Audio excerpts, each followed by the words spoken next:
Recording now. Right, AD, welcome from New York. Mika, hello.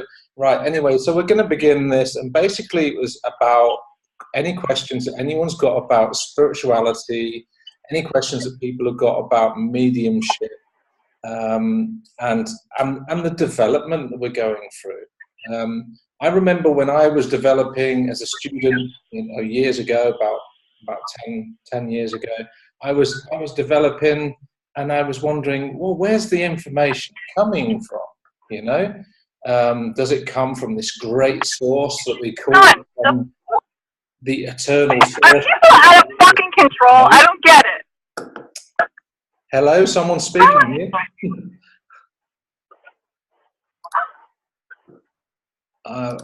No? Okay. So anyway, I was wondering, does it come from the great source, all this information, when I was developing? Or does it come from a spirit world? Or does it come from, my own soul that's picking it up, right? So it's like all these questions that I was going through when I was learning, and I had to discover them myself. And what I discovered was you can actually receive information from a guide developing. You can receive information from someone from the spirit world, from a father or a mother or a brother or whatever. But you can also receive information psychically as well, to people as well. So there's so many different ways we can pick up information. Only in the beginning, it was, for me, it was developing, it was just a big bubble. And find the differences, like, where do you feel, and this is it, where do you feel the information comes from, right? So one of the questions was, how do you know if you're working mediumistically, or how do you know if you're working psychically? And for me, how it works for me, and every medium is different, for me it's a feeling. So if I feel that I'm picking up information from someone in front of me, I feel that it's like I feel the energy in front of me. If I'm picking up information from a loved one in spirit, I feel the information behind me, and that information, I'll be the energy, the feelings, the pictures will all be connected behind me, which feels like, okay, that's my connection to spirit, then I know this is coming from a loved one in spirit. Now, that's how I worked it out. And I was training students today to do this, and I said, okay, get me a psychic link. So tell me what you're feeling in front of you, but with somebody, but also switch it back to the mediumship so that you can swap between the two. Because it's nice to know, is it the loved one saying, hey, I think you should help yourself with changes within your life? Or is it your own spiritual soul psychically bringing guidance? Or is it a guide? And that's the thing. It's very fine to stay still in yourself and say, where's the information coming from? So we did quite a few practices today with students, and it was good to see that they all got the hang of it. And they could find out the information that was coming from in front of themselves. That's all the psychic stuff. Very good information can come that can help people with their own daily life. When I speak about psychic stuff, it's like that's everything to do with the person that's come for the sitting, about their life experience, what's going on, do they need help in relationships or anything like that. So it's all there psychically to be picked up within the aura of the person. And so that's beautiful. That can help people with their daily lives, and there's a lot of really good psychic mediums that work in this way a lot. But working mediumistically, all the information that you get is about the spirit person in spirit. That's a guide to where it's coming from. So when you're getting the information, it'll be like, oh, I'm getting information from a father, and you can get information about the work, and you get information about sort of work he did, you get the information how his clothes were, and how he was in his life. And everything leading up to his passing over to the spirit world, you can bring information about that. And if the information is all about him, is what I call spirit world. Is spirit world and that's where you're getting your information from. But then if you suddenly swap over and the information's going on about the person sitting in front of you, you suddenly swap psychically, and what you're doing, your soul is tuning in to what needs to be done with the spirit, with the person here in this world. And most mediums make the fault, and most students make the fault, and I did in the beginning, of like, oh, it's not, I think Father's trying to tell you to do this. When really it's not Father. I said, oh, hold on a minute. Father's talking about himself and this, that, and the other, and he's touching on a few things. But then when you feel psychically, you can say, but I am picking up within your field and within your life that things need to be worked on. And that's how you can swap between the two. It's an exciting way to do, but it's also to know where's the information coming from. So if you've got any questions, do write them in the chat bubble, and I will get to them. I know Angie's found the chat bubble. I've seen her question. I'm going to read it in a minute so that we can get on with some more questions. But it's good to think about what do we do as mediums, but what is mediumship development, right? And I believe that mediumship development also goes alongside with spiritual development, right? Working on yourself. So like if you're developing your mediumship and suddenly you're only getting the same sort of people coming through, it can be because you haven't quite opened yourself up or expanded or worked on yourself that you can pick up different people. And what I mean is we go through a spiritual process within ourselves as intuitives and as mediums, as psychics, that helps us, that brings us in contact with, suddenly I'm feeling the grief from someone. So the feeling of grief, if you pick it up for the first time as a medium, you're like, oh God, and you want to cry. Because that's the experience you have. But once you've worked through all your grief that you've had with your loved ones, you can bring through that grief. You can touch that feeling again with people, and you can pick up on it really well, where it doesn't affect you, but your empathy is spot on 100%, and then you're there empathically, but you're not, letting the tears go and everything with, what's going on with the link. And that's just one way of putting it, how it works. And the more you work on yourself, and the more you work on your all your blockages within yourself, within your life, the more freer you are to pick up more and more information that can help the spirit world, but also help people that come for a sitting.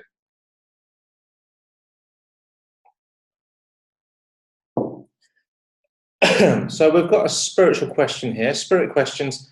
Medical assistance in dying has been legal in Canada for about 2 years. My question is, how are those who were chosen received in spirit? How does this affect soul information? Does spirit ever miss anything about being human? There's a lot of questions put into one, and if I'm understanding it wrong, Angie, just correct me and just write. So we'll start with medical assistance. Dying has been legal in Canada for 2 years. My question is, how are those who have chosen received in spirit? So what my feeling is basically, if we're talking about people they're making a choice to medically assist themselves to pass over to spirit.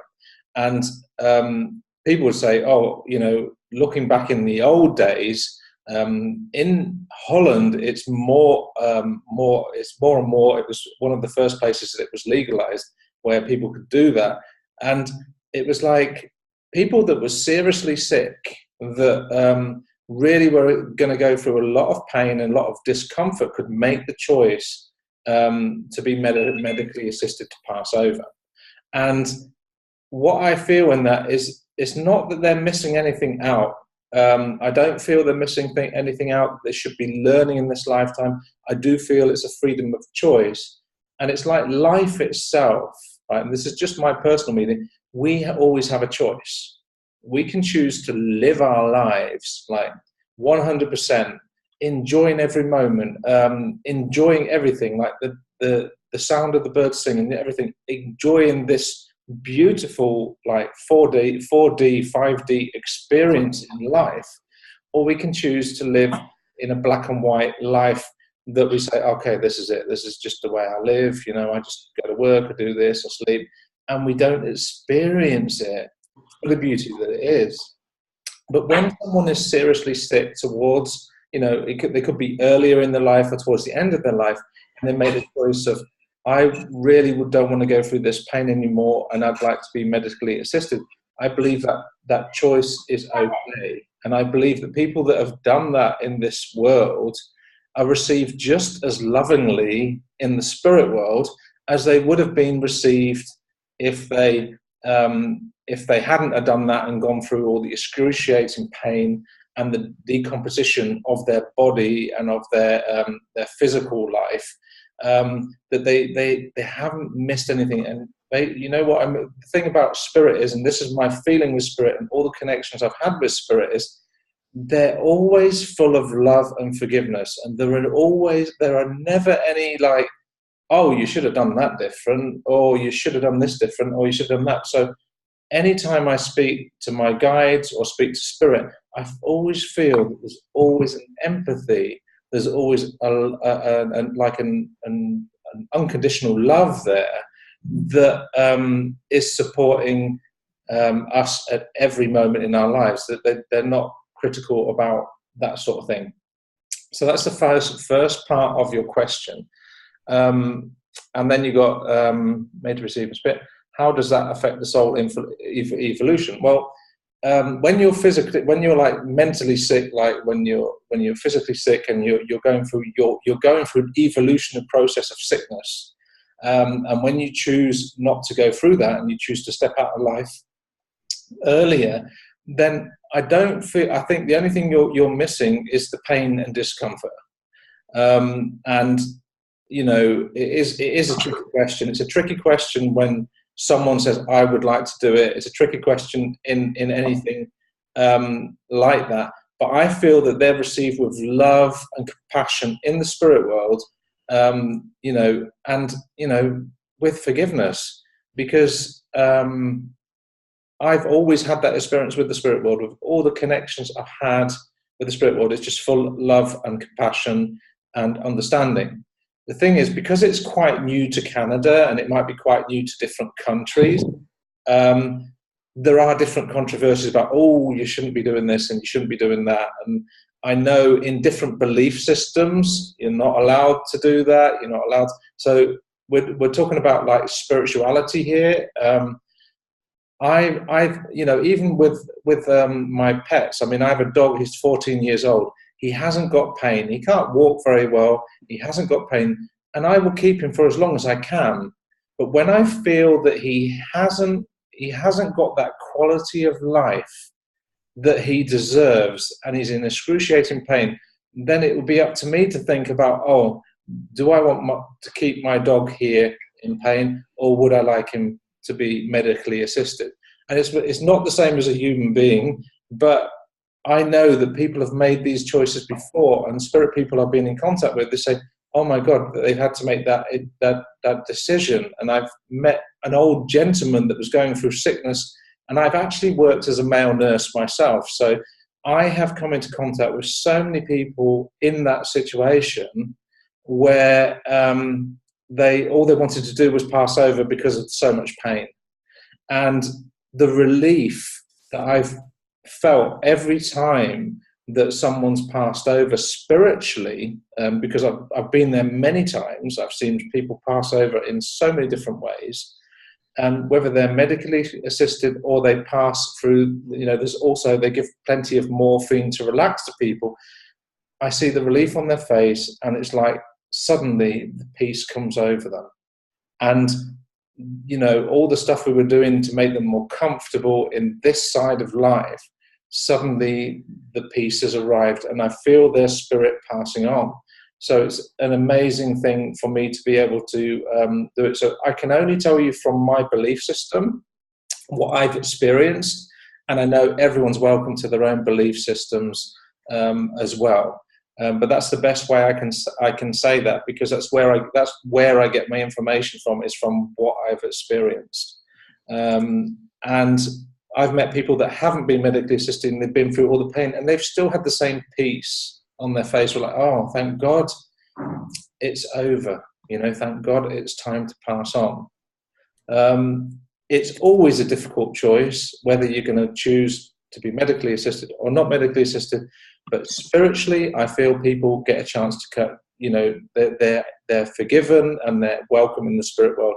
Plus, when they get to the spirit world, there are guides and inspirers and loved ones that we know that help us straight away. They're there to assist us, to give us love, help us around, help us orientate.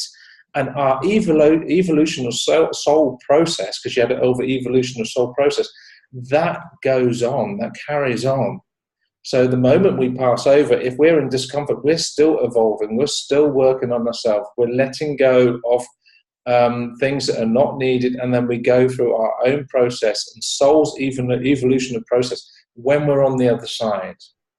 Now, everything I speak about, I mean, I'm not a great reader. This is all personal experience, what I've experienced with spirit myself. Being myself, I'm not very good at reading, so I don't read many books. All the information I talk about is what I've experienced myself.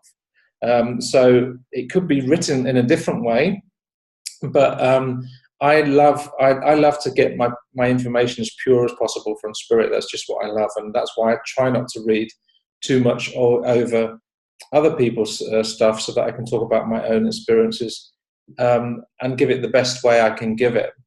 Does spirit ever miss anything about being human? I think the thing that we miss about being human, we miss when we're alive. You know, I believe that if we choose, like, you know, to live the life and say, okay, I choose to live this life and I don't like my work. Let's say this, I've been in many jobs, I haven't liked my job, and I've hung on to that job so much, and it's just really made me miserable. But I wasn't living when I was doing that job. And I think our spirit and soul know that. And that's why we feel that a job doesn't resonate with us, or a person doesn't resonate with us, or something else doesn't resonate. And then we can move on, right? So it's just something to be aware of, that does the spirit ever miss anything about being human? We choose to live, and we choose to experience, and we choose to be in the moment. And if we don't choose and we stick to that job that doesn't serve us, or we stick to friendships that don't serve us, and we don't choose what I'd say choose life, then at the moment we're in that, we'll be in like, oh God, I'm not quite experiencing it. But your soul knows. Your soul knows when it's in resonance with where it should be. And your soul knows when it's in resonance with the job that it needs to be doing, whether it's in friends that you need to be with, in the situation that you need to be in. Your soul just knows its purpose. And when it doesn't feel right, if we listen to the soul, then we can make the right choices that will fit our lives. And that's something, something I really enjoy, which is helping people make those choices. People that come to me in my practice or whatever, I help them to make those choices, because there's many jobs that I've done in my lifetime that didn't serve me, and I only did it for the money. And doing something else that did serve me, that didn't earn as much money, brought me far more joy, far more comfort in my life than the old job that I did, which I was only there because I thought I had to stay there, right?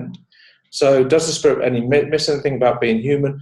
When I go through the process of life, right, I don't think we do. And it's just personal experience. I don't think we do. I think as a human, because we are the person that we are today, and the choices that we make today within our lives is all out of our experience. So the life experience that we've had in our lives, we make our decisions from that.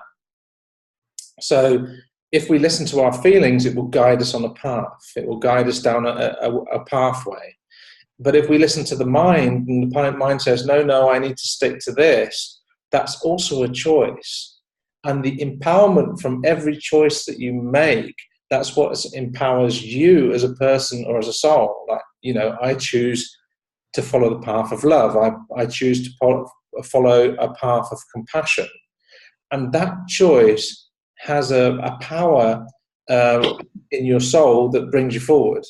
If you don't choose it and you choose just to do the way you wanted to, then you choose just to do the same job that you always did. That's fine. I'm just saying that there are no wrong choices. Eventually, your soul will say, "I'm not happy in that job. I need to move. Something's not happy. Something's not," and eventually something breaks where your soul says, "I have to do it," and eventually you have to make the choice. And that's what I find with most people in most situations, that when they listen to their soul's purpose, when they listen to their soul's eminence, which is wisdom and silence within itself, it will bring you forward in your lifetime, in the choices that you make, but it will also bring you on the path where you should be. Now, that's about everything. I think I've covered everything, Angie. I'm glad you like my answers. And anyone that wants to connect with me on Facebook or in any way, I feel great to connect. So, you know, I like to be in connection with like-minded people that like to bring more, light into this world. And I believe that's needed. So that's my first part of questions. Now, Kathy Lover has asked questions, Lower, or excuse me for my pronunciation. Last October, I would like to communicate. My sister passed last October. I would like to communicate with her. I feel she is near me, but I haven't heard or seen her except in a dream. I do talk to her, and I have a photo. Do you recommend doing anything else? I guess I need patience. Now, Kathy, the first thing I think, I've lost plenty of loved ones, so I know where you're coming from. And my brother is also in spirit. And the difficulty is the first thing that comes in when you can try to connect to your sister, you'll be having the feelings of like, oh, is this my mind or is this her, right? And I think the main thing is when you said that you're communicating in dreams of her, right? I had that with my brother as well, and I call that dream mediumship.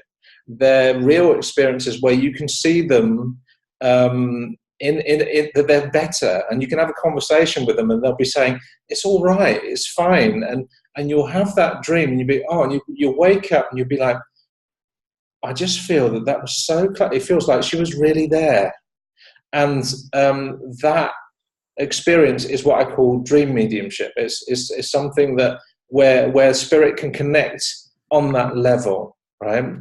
The other thing you do, you got a photo. Yes, you can connect to her via a photo, but you can also just ask her to come closer and just feel the love and compassion that she's got.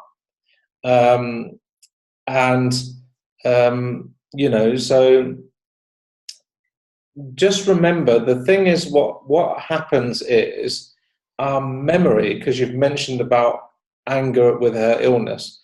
Like, let's put it this way, you know, people that are ill, they didn't ask for it, they didn't expect it, but it happens. And the frustration that people have had in this lifetime, mentally, egotistically, in the brain, it stays here. But the imprint that it leaves behind in our physical world with us is like, oh my God, she must have had all this anger, or she must have had all this. Yes, when she was alive, she did. But when she passed, I'm glad you're confirming that she did, because when she was on this lifetime, she was like, I don't deserve this, and all this sort of thing going on.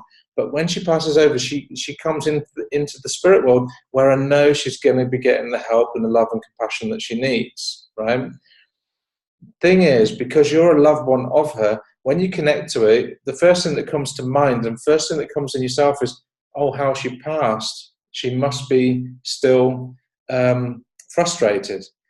And a medium, any medium that will get in contact with your sister will be able to pick up on that frustration before she passed. And they'll be like, oh, I'm feeling that frustration. Now, a down-to-earth medium, sort of myself, will say, this is how she was in life. But when you feel into her spirit and her soul, you'll feel, okay, but she's passed on now. So she's now in light. So I'm getting, that's a different feeling. It's a feeling of moving on now, right? It's difficult, Kathy. You are right. It's difficult when you're grieving, and that's the thing, because whenever I connect to my brother, the thing is, oh, is it me? Is it my mind? Is it my feelings? Is it my, so there's a lot of stuff going on. And when you're going through the grieving process, it's difficult to connect purely to what's going on, I've had loved ones that have just passed over within one day that I've known of, and they're with me, and I'm like, oh my God, they're with me, but I'm still, and I actually found out I was a medium after my brother died. He let me know, and that's when I was like, oh God, so I make contact with spirit now, but I know what it's like, because it's like you can get confused to how is she doing? Using another medium is a quite more accurate tool, but you need to have someone that that you trust, and when you get a contact through them, they can feel into, all right, how is she doing now? Main thing is, what I know as a medium, and what you'd realize yourself, everything is healed when they pass to the spirit world. So there's no bodily functions that are going with them. So if they were demented, they will pass to the spirit. They will be clear in their brain. When they're everything body and organically, they leave behind. That's good. She's if it's the Nicole I'm thinking of, that's a good one to have contact with, Kathy. Very good. And you see, and they leave that behind, and they move to the spirit world. And when they move to the spirit world, it's very good, because then they leave that bodily stuff behind. So anything mental, any physical, any cancer, any form of sickness that they've had, when they move into spirit, they become spirit, right?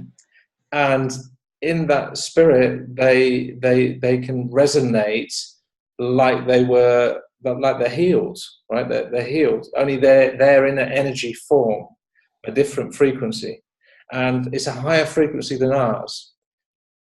And that's the thing. When mediums connect to that spirit, if you've got a down-to-earth, grounded medium like Nicole, you'll be getting someone that's going to be saying, right, okay, they'll be giving you a grounded thing. But sometimes you get people that get carried away with the first instinct, because when you connect to her at the last moments of her life, they'll pick up the frustration. But when you pick up how she was spiritually, you'll pick up something else, so that's dream mediumship. I've told you about. Talk about her communicating with photo. You can communicate with a photo, but with a photo, what can happen? You get the imprint of the psychometry that you pick up from the photo. When you connect to them mediumistically, it's more purer. But if you hold the photo and you pick up, the first thing you're going to pick up is the energy of the aura on the photo. So that will give you information about her here. If you just ask her to come close and said, hey, I just want to spend some time with you and just experience and connection, you'll feel the warmth and you'll feel the connection behind you. And in a grieving period, you have to be ready to do that. And it's, it's like, okay, do you want to feel it? Okay, she's there, fine. I wouldn't go into great detail about information, and I wouldn't go into great detail about all this stuff. I'd leave that up to another medium like Nicole, just to to confirm what you're feeling, because it's difficult to do mediumship when you're in the grieving process. Mm-hmm. Mm-hmm. Okay, so I hope that's answered all your questions. Okay, you're welcome, Kathy. So we're looking for more questions. If anyone's got any more questions that they want to ask me, that's what it's about. Is there anything you'd like to ask me about what I've already said? Like I said, I give you the answers from my own personal experiences. I'm not a book reader. Maybe one day I'll get around to it, but I have this sort of like, books, keep them over there. I'd rather experience it. And that's the same with life, you know. I can read a book about how to do something, or I can just do it and just see if it works, you know. That's what I feel. So anyone else got a question they'd like to write in the chat bubble for me about mediumship, spirituality, anything else?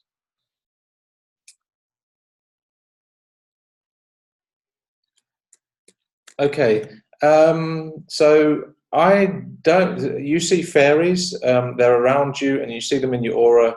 They don't speak and they disappear. And I also have some cherubs. Well, I don't have, and this is just my experience, I don't have much experience with fairies. I don't have much experience with cherubs, but I know in Northern America they have more experience with them. And I know the Indian nations, they have more contact with the natural things and that sort of thing.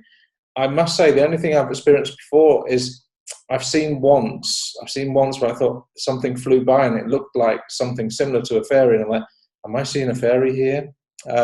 So that's about the only experience I've had.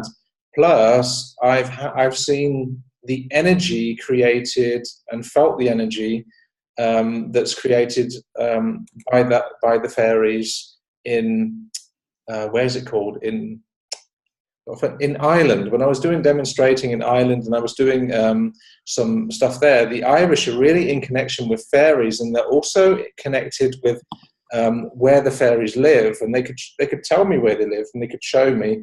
And when I went there, I found that I could feel the energy was different there, and it's like a bubbly high energy that you can feel there. So energetically, me being a healer, I can pick that up. Physically seeing them, I maybe get a flitz, but I haven't got much experience in that field.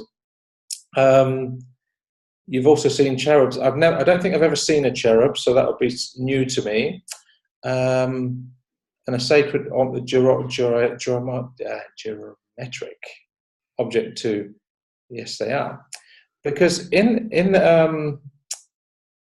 Ireland, they're like they believe in that. They won't even build a house on a place where they believe that fairies are. So they'll build around it, and that's not only in one place. I've been to Dublin, I've been to Cork, I've been to different places, and I've met people. They will not build a house there. They will build around it because they believe if you build on a fairy fort, it can bring bad luck to the house, so they won't do it. And they've done it before where they have done it and there's been trouble with the house and everything, so they just don't believe in it and they don't do it.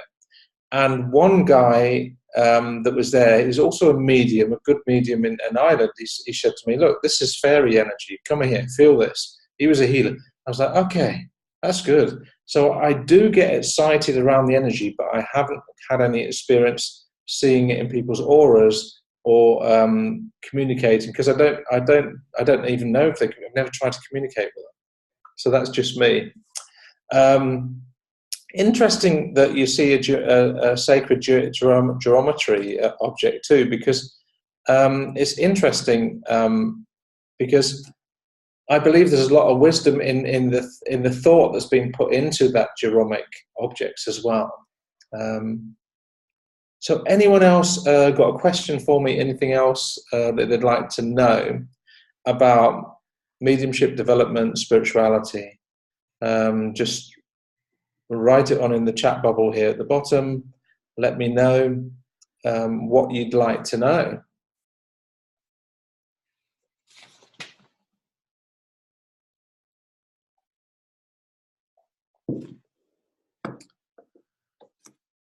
In the meanwhile, I'll just keep you busy with about development. And what I find most with developing mediums is that they tend to they tend to ask, like, where's, like when I'm saying where does the information come from, but also what I find with them as well, they're like,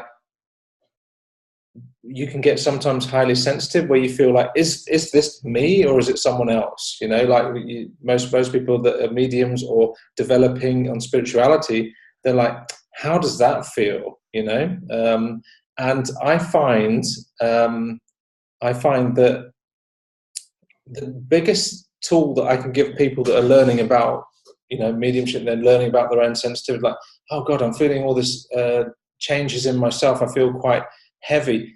Is it from someone else? Just ask yourself, like, when someone comes in, if you feel like that and you feel like, okay, what do I feel deep in my soul? So I always have a feeling like, how do I feel inside? Do I feel calm? Do I feel at home? Do I feel quiet? Then I realize, and it's a good test to say, oh, it's outside of myself. So if you're ever in a situation where you say, oh, I don't know where this is coming from, or suddenly feeling that I've got, I don't know, some people are sensitive. I had it, shoulder pains, headaches, stress, and I was like, what's this?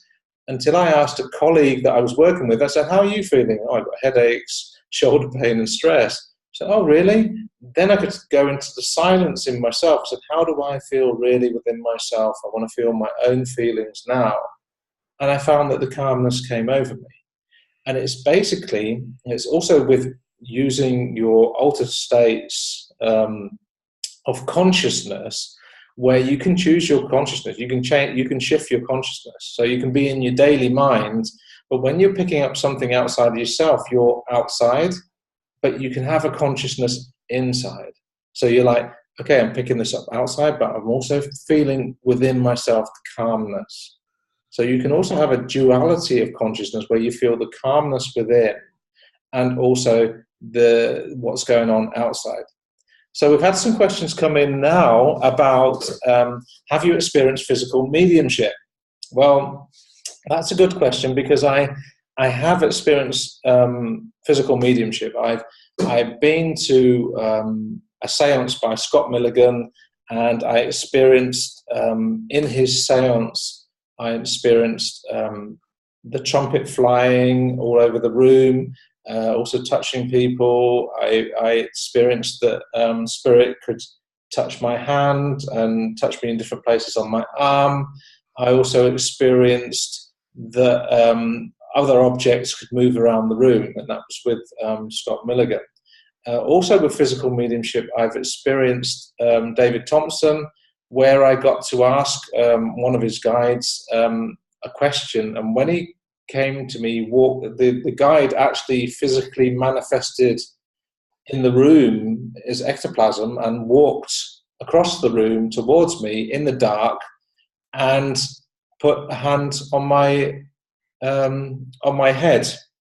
And when they put a hand on my head, I felt the physical hand on my head, which was just warm, and it felt I was very honored to have that experience where spirit could touch me. And I asked him, how do spirit find us? And he said, we find you by your light. So the spirit people see us from out the spirit world, and they find us because everyone has got like a thumbprint of aura and light around them, and they can find us in the dark, they can find us anywhere. And so that was amazing to experience.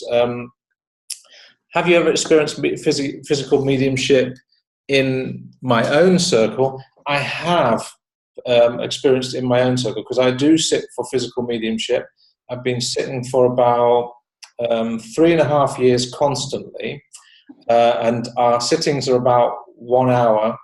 And in the circle, what we've been experiencing right now is, yes, we're getting that the sitters are being touched. We've got people that we have people, our spirit guides come across, and they end up. I've had people sitting in circle with me, and they've ended up having a chiropractor from spirit world cracking their back. And I was like, whoa, hold on, we didn't expect this. We expected when we sat for physical that other things would happen. So one thing I know about sitting for physical, anything you expect to happen might happen, but if you expect the unexpected happens. We've also had sitters coming in where they felt like a feeling of energetic knitting needles going into their necks when they've had neck pains. and then suddenly after the sitting the neck pain is gone. We've had them also feeling like the acupuncturist we call that comes round, so you get a feeling that you're having acupuncture.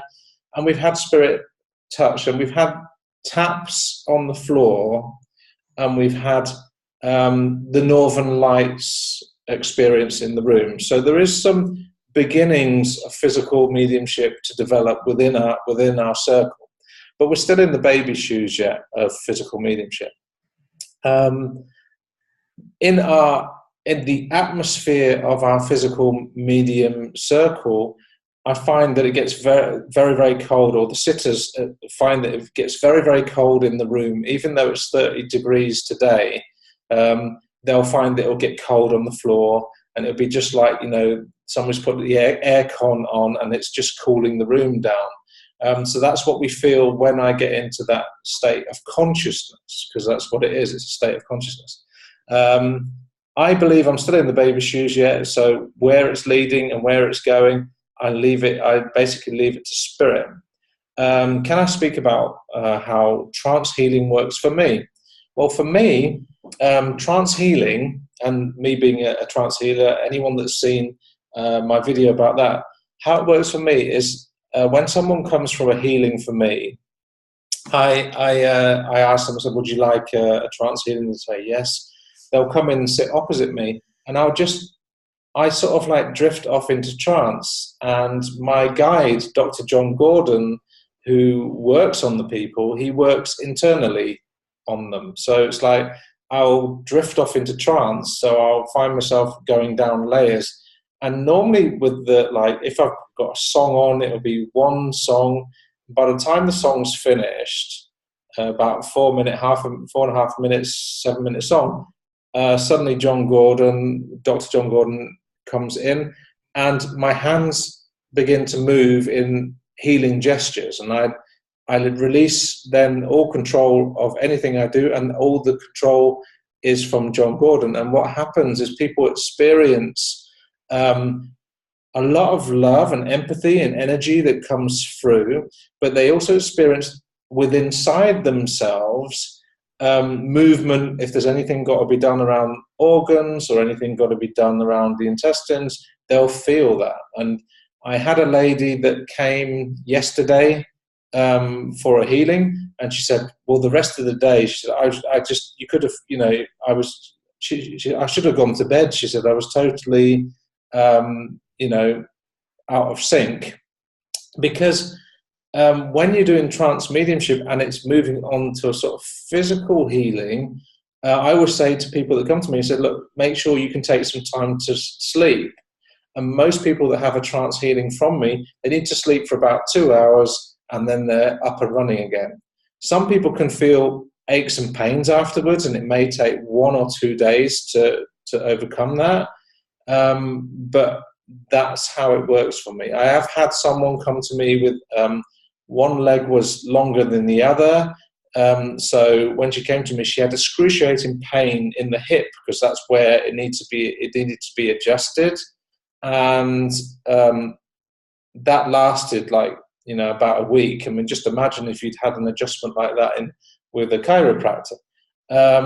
And then she noticed afterwards she hasn't got that difference in the length of the legs. It's the same, and she's got less pain and less problems.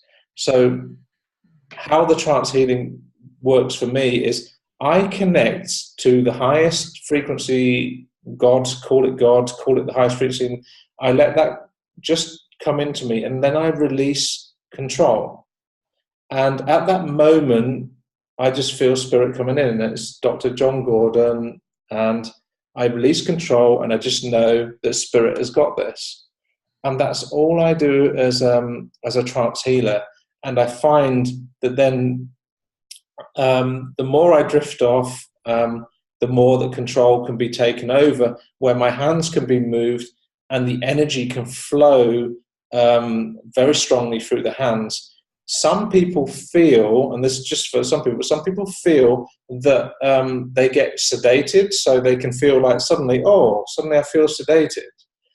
So they'll feel like, I'm feeling quite, and then they'll come back and say, how did you experience this? It was like, it was really loving and really nice, and I just felt that it was being gentle with me and that sort of thing. So I do know the spirit world can be gentle with people about this.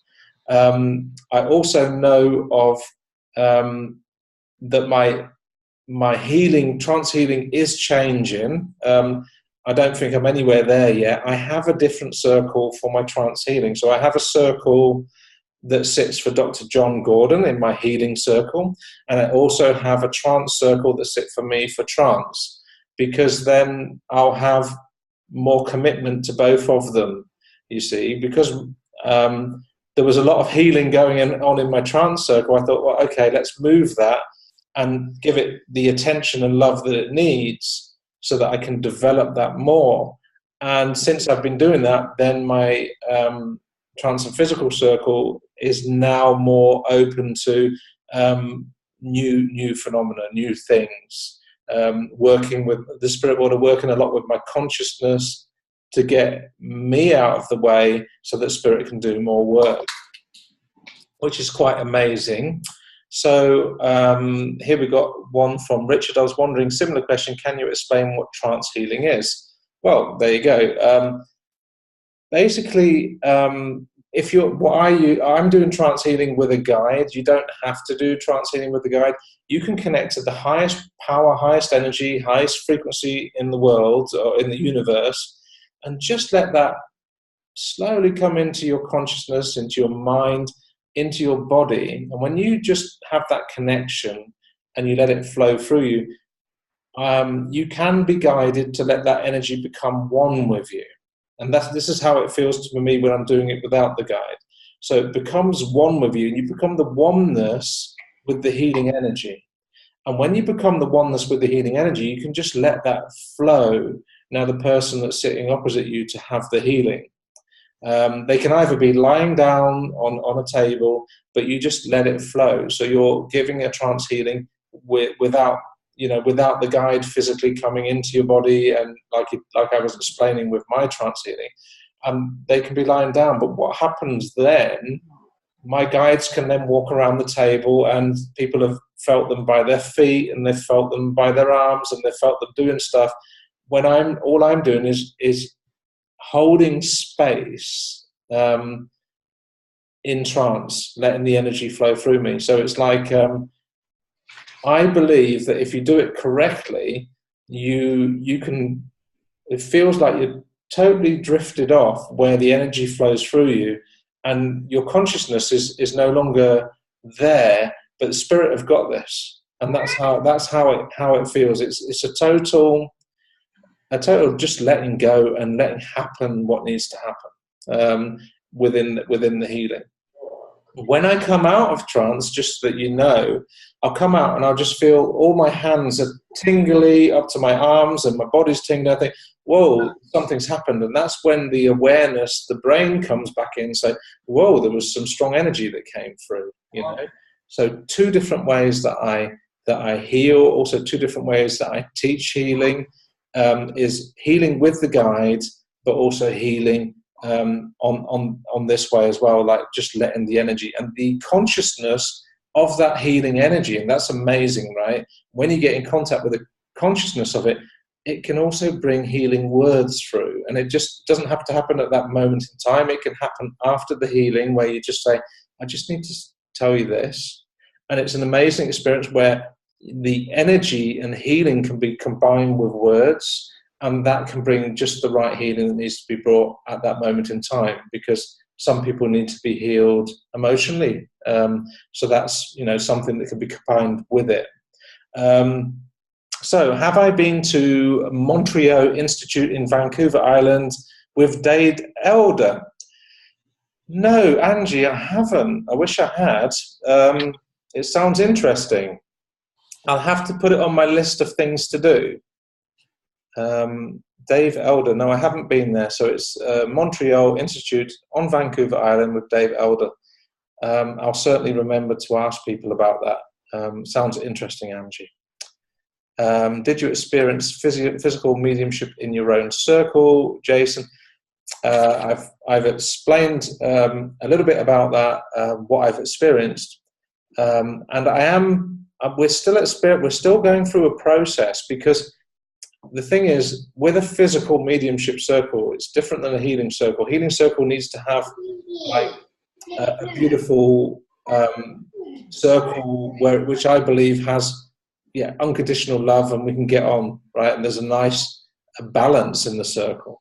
And in the physical mediumship, you need that as well, right? You need a balance. But if you haven't got a balance between certain sitters, that can have a big influence about the energy. And let's face it, we're all human.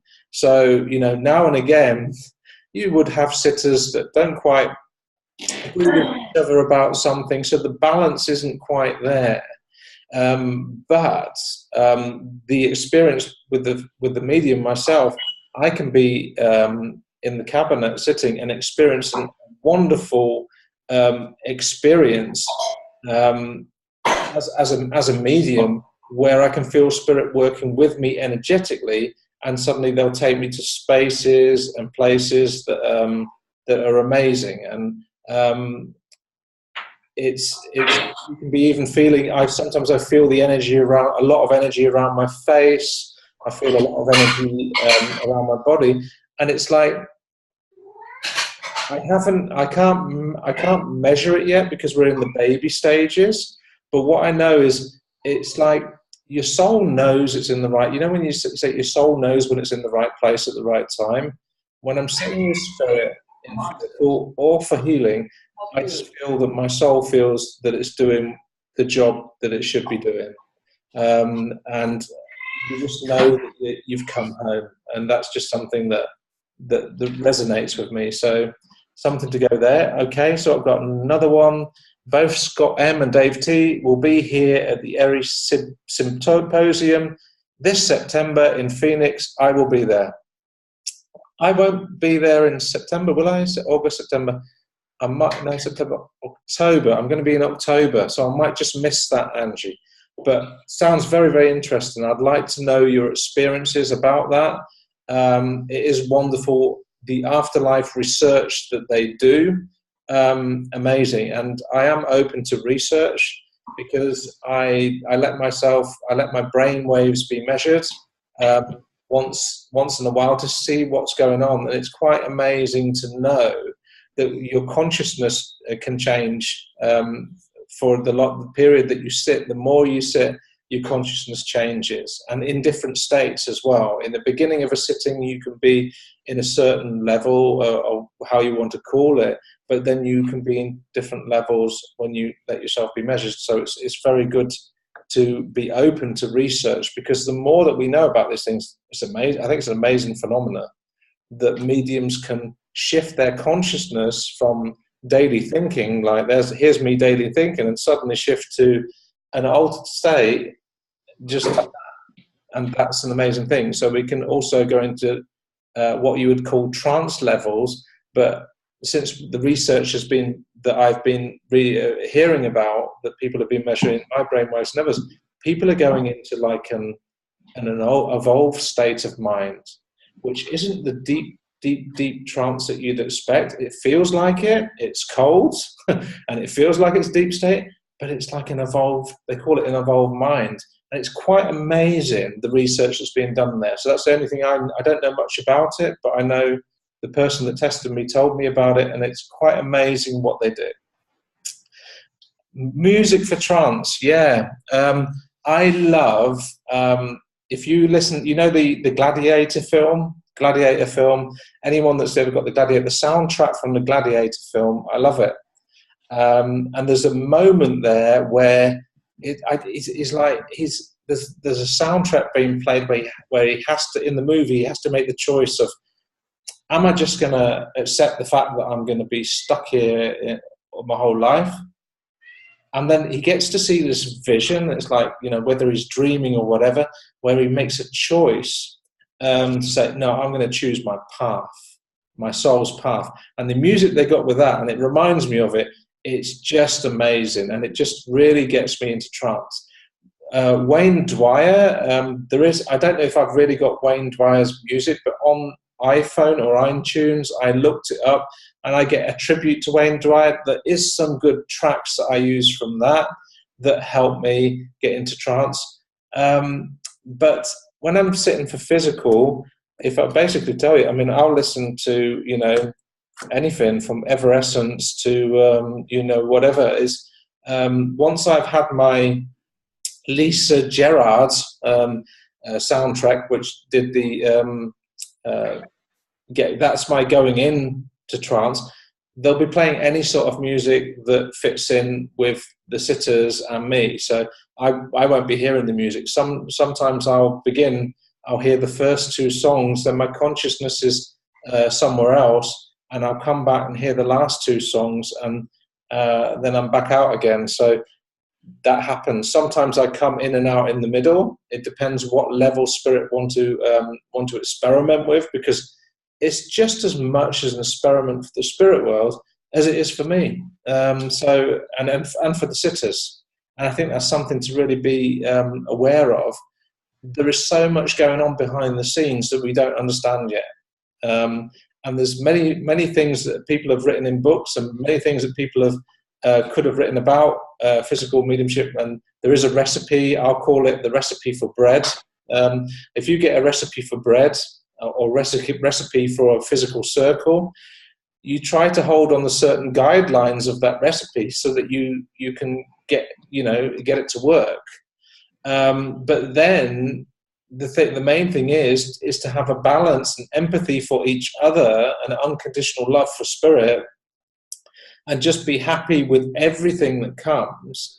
And then it's a case of, once you've got that balance and the physical medium or medium who's sitting is just giving themselves complete to spirit, then spirit have got this. Then it's a question of listen to the guidance of spirit. And every single thing I've looked at about that subject, it's always listen to spirit and make sure you've got harmony and balance within your circle. And I think the main thing I could give people when they're sitting for trance, or any trance circle or trance development circle, trance physical, is try not to run. For we've got a whole lifetime to develop. We've got a whole lifetime. There's no need to run. Spirit have got all the time in the world. That you're sitting for their world. The amount of unconditional love and empathy I felt coming through me in the circle is amazing, and I feel blessed every time that I can touch spirit and spirit can touch me in this way. So it's something to remind you guys over about what's possible and what to remember. But yes, Wayne Dwyer, iTunes, Tribute 2, I listened to that. It was quite good for trance. I did have other things that I listened to. Lisa Gerrard is one of them that helps me. But then after that, any sort of melancholy music I'll listen to. But if I'm sitting for trance on my own and I haven't got a timer, because you don't want an alarm going off on your telephone telling you when it's time to come out of trance, I'll put on music for a certain length of time. So if Lisa Gerrard, Sacrifice, that's one of them I listen to, it's 7.5 minutes. I'll put that on probably about 4, 5, 6, 7 times. So that's the time span I'll sit.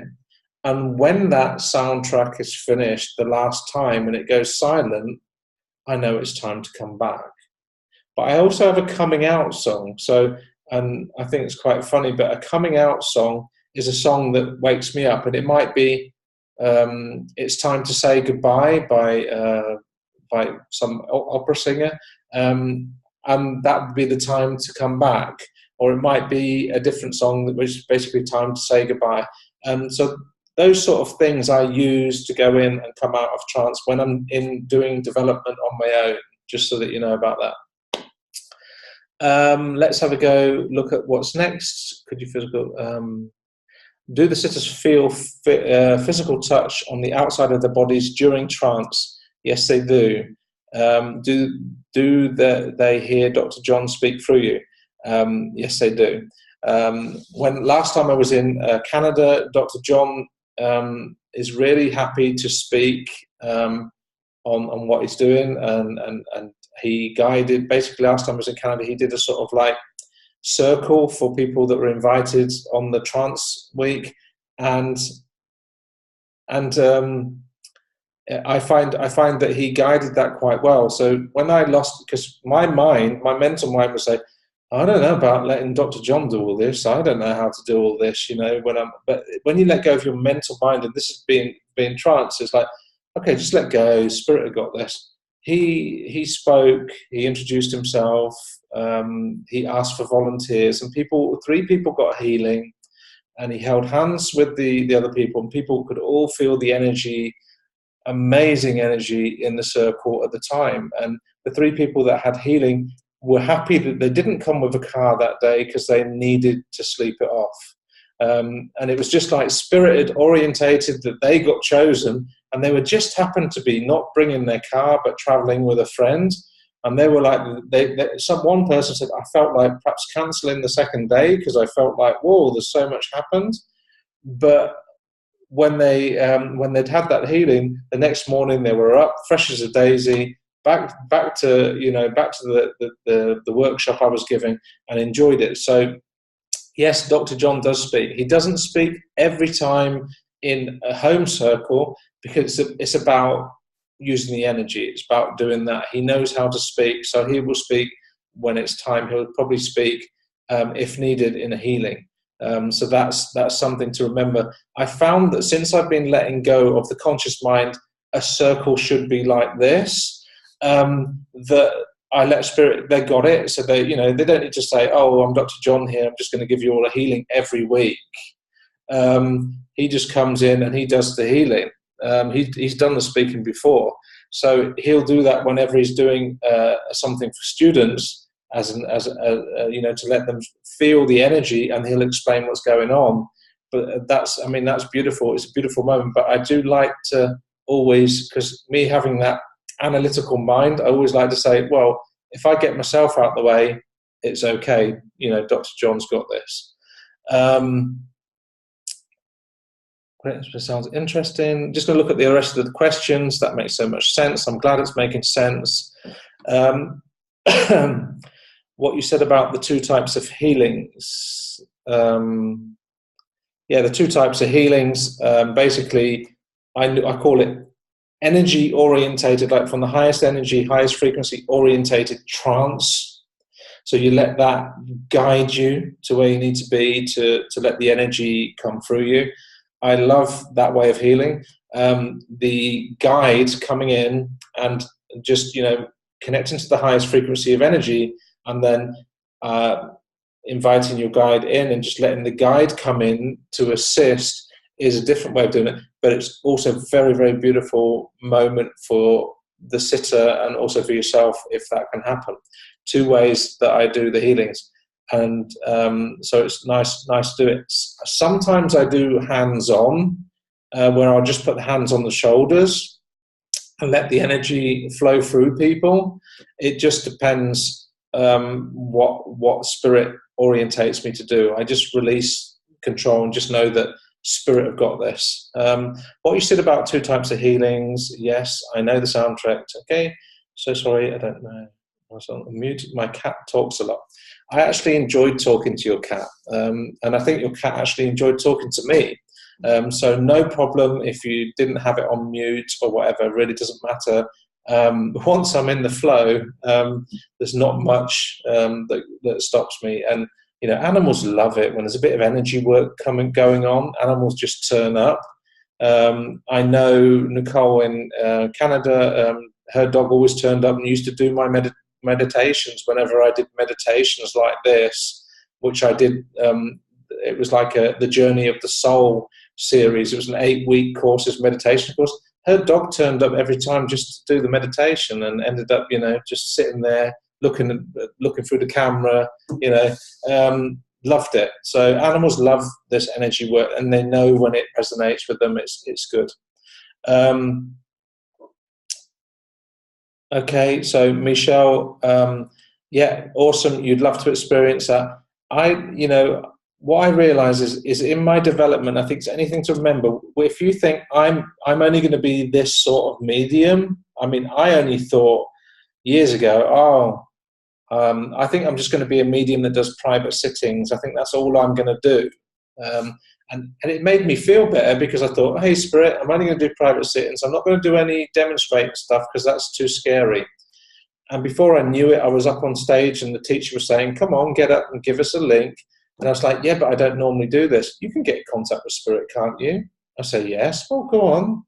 And this was in the Arthur Findlay. And before I knew it, I was up on stage that week. I think it was about 20 times. And I was like, okay, I get the message. I know I'm supposed to be doing this now. And it's with healing as well. I always thought healing had to be hands-on until Spirit said, no, we can do it with hands-off. And Spirit said, but we can also do it like this. And the more I interact with Spirit, I realize that it's not what I think is possible. It's what possible is that Spirit thinks really is possible. And I think it's with everything. Because when I was doing the demonstrating a mediumship, which is working from a platform, giving messages to people in the public, I thought this is all I'm going to be doing. But the Spirit said, no, you've got to be sitting for trance. And then someone gives you that message, you need to build your own circle. And I'm like, and I believe someone a popular medium in England in the Alpha Findlay said, no, you need to get your own circle, you need to be sitting. And I've been putting it off for years. I always like to sit for other mediums and see other mediums developing, because that's the sort of person I was. And I loved watching and seeing what was going and enjoying that Spirit touched me, because in my circle, they can enjoy that Spirit is touching them and they can feel the little things going on. Sometimes they feel cobwebs on their face. I loved all that when I was sitting for other people. But when I had to sit for myself, I don't get to feel that anymore. The sitters get to feel that. So I've had both sides of that experience. So what have I got? It would be experience to it. So I agree with Michelle, that would be awesome to experience. So you guys are mean about the trance that I was talking about, right? Any plans to come to the United States? If somebody invites me to come to the United States, Michelle, and we can talk about possibilities, I would love to come, and I would love to be able to be in a teaching experience in the United States. So who knows what's going to come in the future. So, if anyone wants to invite me to the United States, Canada just happened when someone said, I'll tell you what, I'll invite you, I'll get some people round, we'll cover your flight. And before you know it, you're doing work for Spirit in a different country. And I think that's what it's about. It's about basically bringing the Spirit to the people, bringing Spirit and inspiration to the people. And so I can never say no to that, Michelle. All I can say is anything's possible. And like I said, with my demonstrating and moving to trance and physical, the possibilities are endless. And I am open to, if anyone wants to organize or invite me or whatever, we can talk about it. Has never been ill, but now on meds. I think that's coming from something else, Kathy. But who has never been ill, Kathy, and but now is on meds? Kathy Loather. Oh, your cat. Okay, all right. So I was like, okay, where are we at that?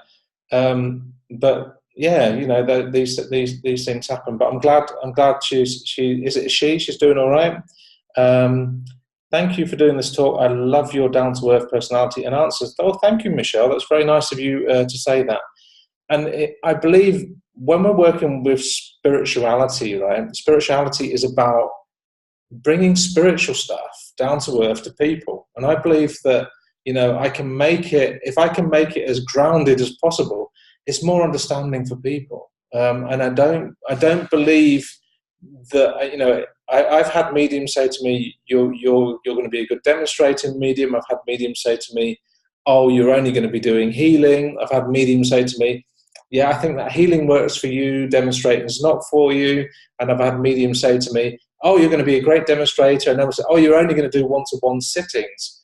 And it's all their perspective, and they're all wrong. Well, they might be all right, because I do the demonstrating mediumship, I do teaching, I do one-to-one sittings, I do healings, I do physical mediumship, and it's all because my soul is traveling its own path. And so one thing to remind you, if anyone ever says you can't do this, don't believe it, because your spirit knows what path it's on. Your spirit knows when it's on the right path. It knows when it's in the right place. The feeling is there of joy and compassion, and it knows it's in the right space. So, you know, remember that the main thing is to remember that when you bring spirituality to other people, if you're grounded and clear about what it is, people are like, okay, that's cool, that makes sense. It's like, you know, it's I think you call it 2.1 for mediumship, you know, like the books that they write. And I just think we can make it complicated, but when we connect to spirit, I ask spirit to connect, and spirit answer, and they connect with love and compassion. Spirit don't connect and say, well, I'm only going to connect to you if you're going to give a good job, you're going to do all this good evidence, and you're going to make me look good, because if you don't make me look good, I'm going back to the spirit world. They never do that. We do that to ourselves. We say, now, if I do it, it's got to be like this, it's got to be right, it's got to be that. But when we open up to the possibilities of spirit, it's endless. It's really endless what is possible. It's endless to the possibilities. And I believe that if you're on this pathway of spirituality, or you're on this pathway as a medium, just remember that you might think that's the sort of medium you're going to be, but in about 10 years, you might be totally something else, or totally different to what you thought you would be. And so I never like to say, I am this now. I always say, I'm still in the process. I'm still in the journey. I'm still moving. I'm still moving along, just like you guys are just moving along with your process. So, Kathy, you're going to be away in October. Oh, that's a shame. I'm going to be there in November as well, Kathy. So I'll probably be there in BC, in Canada. I'll be there in the first 2 weeks of November as well. So perhaps there'll be something going on there as well. So get a contact with Nicole Powell, and maybe there's an event going on around then in the first week of November. So that's possible, and you never know what might come up in those weeks, because there's some things coming in. Then we've got the suitable length of trance for when working by yourself. Now, Richard, one thing to remember is working by yourself. It depends how your trance works. I mean, if you're going to be sitting for half an hour trying to go into trance, right, and your mind's going, oh, I don't know if I'm doing this right. I'm not quite, getting there, and your mind's playing tricks on you. I'd rather you sit 5 minutes and feel complete bliss, complete at one, completely relaxed, and not stressed about having to sit that marathon, and then work that up slowly, that you can, so if you're doing 5 minutes, then you do 10 minutes, or you're doing 7.5 minutes and you do 15 minutes, and then work it up to, I think, really about half an hour is good, because it gives you time to get to that point where you can say, okay, this is where I get. But remember, when you're sitting for yourself, always write down what I call the landmarks where you've been. So write down, I was feeling this unconditional love. I was feeling the light, and the light felt like this unconditional spiritual energy coming into me. Write those things down, because when you go into trance the next time, just imagine yourself going and falling into that same space where you left off. And what that does, it helps you get quicker into the trance, into that state where you want to be getting to, without putting yourself to sleep. So that's just a few tips about sitting in trance, developing trance on your own. And yeah, it's good to do. I wouldn't do longer than half an hour. I would, instead of having an alarm clock, I'd put 30 minutes of music on your phone and say that's your 30 minutes. I'd start small, 5 minutes, then 10 minutes, then 15 minutes, work yourself up, and just, work yourself up to a thing that works. But if you find that in any trance moment that you're trying to sit in trance or meditation, that your mind's drifting off to stuff that's good, you want to do, just stop your trance, say, okay, it's not working today, don't frustrate yourself, get up, do your work, and come back at a different time, you see, because I think with trance and with mediumship and with spirituality, we're too hard on ourselves, and if you've got mind chatter going on, like, they call it the monkey, just forgive yourself, say, okay, I've got that going on today, that's fine, tomorrow will be different. And that's how it worked for me, and finding the forgiveness in yourself for, okay, it doesn't matter, just, accept that that's it. Just know, write down in the journal every time what you've experienced, and they will be your landmarks to bring you back there again the next day. So I think that's lovely. Okay, great, Kathy, you're going to be there. Good. Do you find energy flowing through you affects you physically? Have you had any personal healings? Yes, I have. I've had spontaneous personal healings when I was grieving. So I didn't ask for healing, and then suddenly I just felt overwhelming, unconditional energy coming into me. I just felt, oh my God, this is amazing. Where's this coming from? And all I can say is, up until this day, it must have been coming from the spirit world. So that's a spontaneous healing. Also, you can ask your own guides to give you healing, and it's just basically that I do that quite a lot. So, would you mind giving me a healing? And you can sit in your meditation or sit in trance and just let your guide do a healing on you as well. It's very personal. It's a very beautiful thing that can happen. You can also connect to the highest energy that I spoke about when you're sending trance to someone else, the highest energy, and just let that flow through your body and just experience what happens, and then spirit takes over. That's also possible. It just depends what works for you, but that's having that personal healing. Does the energy affect me physically? Yes, it does. I mean, I could have pain in the neck, pain in the shoulders, and now after a healing, I'll be feeling, I'm feeling quite relaxed. I feel that something shifted. So there's always something that you can feel or experience. Okay. So we're coming towards the end of the talk. If there's any more questions that you want to get out there, get them out. But remember that, the main thing is to remember where you're at. It doesn't matter where you're at. It doesn't matter what place you are in your development or whatever. As long as you're doing it with joy and compassion, and you're developing in joy and compassion, you're moving forward. And if you feel that you're stressing yourself out or you're feeling in a situation it's not quite serving you. So remember, if you're feeling the joy and compassion, that's good. That's the road you need to go. I always ask, which path am I going to use? Am I going to use the one of love, or am I going to use the one that I think that I have to use? So I always follow the path of compassion and love. And I think that's the main thing I can tell you guys. If you're doing your development, do that, follow that. And everything that you need to remember about your talents is your soul has got so many talents within itself, it only needs to discover them.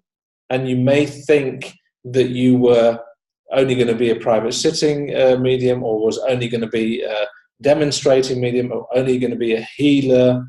I started with healing 2003, 2002. I started healing, and I thought, I'm just going to be a healer.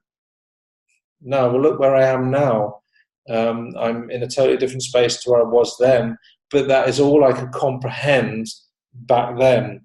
So when you opened up to the possibilities, you'll notice that your pathway can open up in a much different situation. So for you guys, just remember that what we've talked about if you've got any other questions, you'd like me to do a talk again, you might want me to do it at a different time.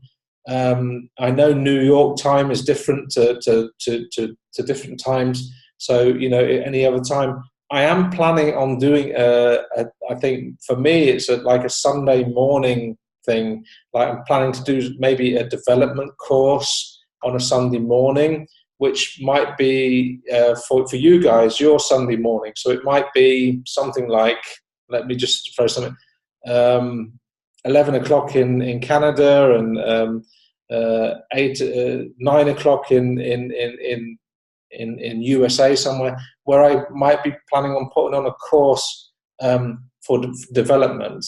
I've already got running, which is called The Soul's Journey, and that's on my Facebook. If you want to connect to me on Facebook, please do.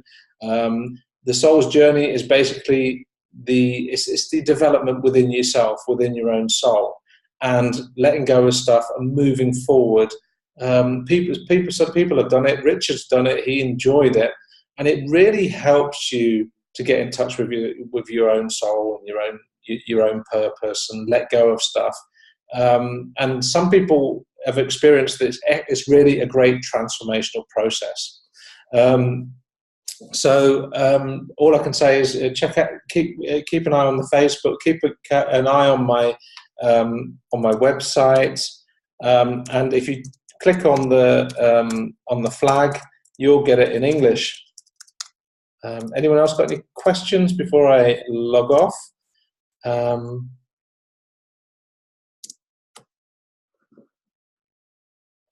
So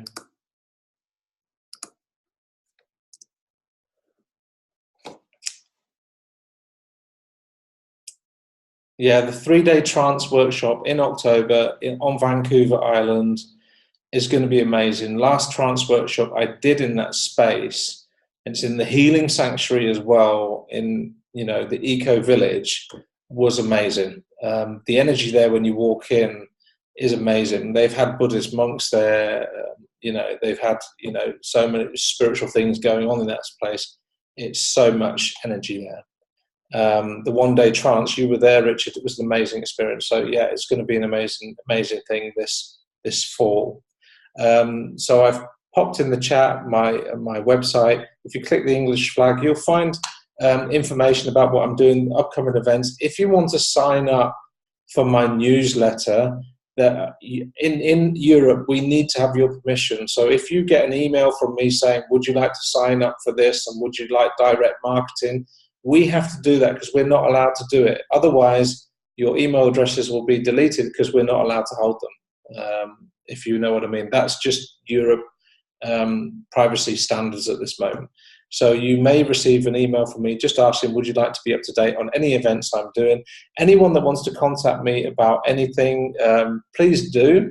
Any ideas about another talk that you'd like to listen to or a different time frame for maybe a different part of America, let me know, because I really love doing these talks. And I have recorded this. So where I'm going to post it, I don't know. I might just create a Facebook group somewhere and we can put everyone in it that wants to, you know, watch this video again, and then we can just watch it there. If you guys think that's a good idea, let me know. But yeah, love and blessings to you all. I've really enjoyed the questions, and what I really have enjoyed is connecting with you guys.